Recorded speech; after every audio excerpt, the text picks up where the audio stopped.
C'était il y a un peu plus d'une semaine. À Kharkiv, 3 missiles frappaient Factor Druk, l'une des plus grandes imprimeries du pays, d'où sortaient jusqu'alors la plupart des livres vendus en Ukraine.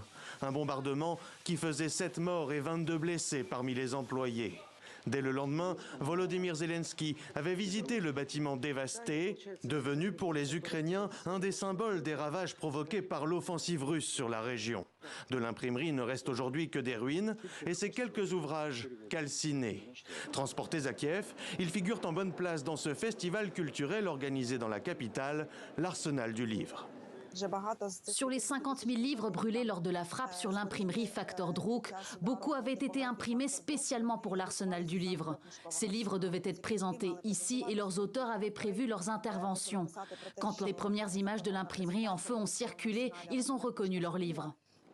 Pour le monde de l'édition ukrainienne, rassemblés ici, ces livres représentent de manière symbolique les tentatives du Kremlin d'annihiler la culture de leur pays.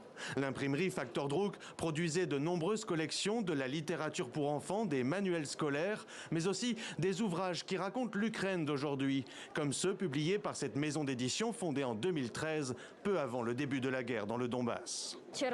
En raison de la frappe de missiles, plus de 10 nouveautés ne sont pas arrivées à l'Arsenal, dont 6 d'auteurs ukrainiens. En particulier, un livre dont la maquette a été reprise ici. Nous l'avons imprimé en noir et sans la partie illustrée. La maquette illustrée est toujours en cours d'impression, mais dans une autre imprimerie. Factor Druk n'est pas la première imprimerie visée à Kharkiv. Le 20 mars dernier, 2 autres entreprises, plus modestes, avaient déjà été la cible de frappes russes.